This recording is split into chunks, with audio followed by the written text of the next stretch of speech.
দেখেন আমেরের জীবনে অনেক বড় স্বপ্ন ছিল, সে হজ করতে যাবে, সে কাবাগর তাওয়াফ করবে, এটা তার স্বপ্ন ছিল। এবং গত পরশুদিনই তার হজের ফ্লাইট ছিল। সে যখন এয়ারপোর্টে আসলো, পাসপোর্টে নিরাপত্তাজনিত কিছু সমস্যার কারণে তাকে একটু দাঁড় করিয়ে রাখা হলো। সমস্যার সমাধান যখন হলো, তাকে যখন ছেড়ে দেওয়া হলো, তখন আসলে অনেক দেরি হয়ে গেছে। কারণ আমেরের সাথে অন্যান্য যে হজ যাত্রী তারা এতক্ষণে বিমানে উঠে গেছে এবং বিমানের দরজা ভিতর থেকে বন্ধ করে দেওয়া হয়েছে। তখন সেই এয়ারপোর্টের অফিসাররা সেই পাইলটের সাথে কথা বলল, পাইলটের সাথে যোগাযোগ করলো, পাইলটকে বলল যে দেখেন একজন হজ যাত্রী নিরাপত্তাজনিত কিছু সমস্যার কারণে বিমানে উঠতে একটু দেরি হয়ে গেছে, তাকে একটু বিমানে উঠিয়ে নেন, সে বিমানে উঠতে পারে নাই। তখন পাইলট স্পষ্ট বলেছে যেই বিমানের দরজা একবার বন্ধ হয়ে গেছে সেই বিমানের দরজা দ্বিতীয়বার কারোর জন্য আর খোলা হবে না। কথা বলে পাইলট বিমানটা আকাশে ফ্লাই করলো। সেই অফিসাররা তখন আমেরকে বুঝাইতেছে, দেখো বিমান তো চলে গেছে, তুমি আর যেতে পারবে না, তুমি বাড়িতে চলে যাও, নেক্সট টাইমে তুমি হজে যাওয়ার জন্য ট্রাই করো। তখন সে আমাদের মুসলিম ভাই, সে হজ যাত্রী, সে কি বলেছে জানেন? সে বলেছে আমি আমার রবের উপর পরিপূর্ণ তাকওয়া রাখলাম, আমি আমার রবের উপর পরিপূর্ণ আস্থা রাখলাম, আমি হজ করেই বাড়িতে ফিরবো, হজ না করে আমি বাড়িতে ফিরবো না। কথা বলে সে এয়ারপোর্টে দাঁড়িয়ে রইল। ঠিক কতক্ষণ পর সেই বিমান থেকে এয়ারপোর্টে মেসেজ করা হলো যে বিমানের ভিতরে যান্ত্রিক সমস্যা দেখা গিয়েছে, খুব ইমার্জেন্সি, বিমানটা সেই এয়ারপোর্টে ল্যান্ড করতে হবে। বিমানটা যখন এয়ারপোর্টে ল্যান্ড করা হলো, যান্ত্রিক যে ত্রুটি, এই ত্রুটিগুলো যখন সমস্যা সমাধান করা হচ্ছে, তখন সেই অফিসাররা সেই পাইলটের সাথে কথা বলেছে যে দেখেন কোনোভাবে এই যাত্রীটা একটু নেওয়া যায় কিনা, সে তো হজ করার উদ্দেশ্যে বাড়ি থেকে বের হয়েছে, সে তো বাড়িতে যেতে চাচ্ছে না, হজ না করে তাকে একটু নিয়ে নেন।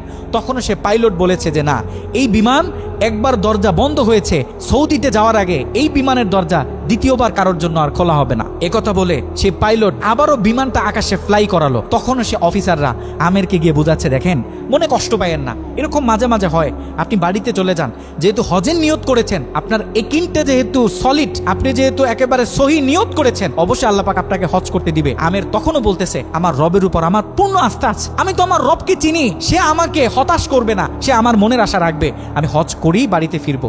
কথা যখন বলতেছে, এর ঠিক কিছুক্ষণ পরে আবারও সেই বিমান এয়ারপোর্টে মেসেজ করলো যে বিমানের ভিতরে এখন আগের চেয়ে বেশি কিছু যান্ত্রিক ত্রুটি দেখা গিয়েছে, বিমানটা আকাশে ফ্লাই করতেছে না, বিমানটা ইমার্জেন্সি, আবার এয়ারপোর্টে ল্যান্ড করতে হবে। বিমানটা যখন এয়ারপোর্টে ল্যান্ড করলো, তখন সে পাইলট নিজে বিমান থেকে নেমে সে অফিসারদেরকে বলতেছে সেই হজ যাত্রী কই, যাকে ছাড়া আমরা মক্কার উদ্দেশ্যে রওনা দিলাম, তাকে আমার হাতে তুলে দেন। আমি যতটুকু বুঝতেছি তাকে ছাড়া এই বিমান যতবারই আমরা আকাশে ফ্লাই করব, মক্কার উদ্দেশ্যে রওনা হব, আমার মনে হয় না যে এই বিমান স্বাভাবিকভাবে মক্কাতে গিয়ে পৌঁছাবে। তখন সে পাইলট সে আমেরের হাত ধরে নিজে নিয়ে সে বিমানের ভিতরে বসিয়ে দিল।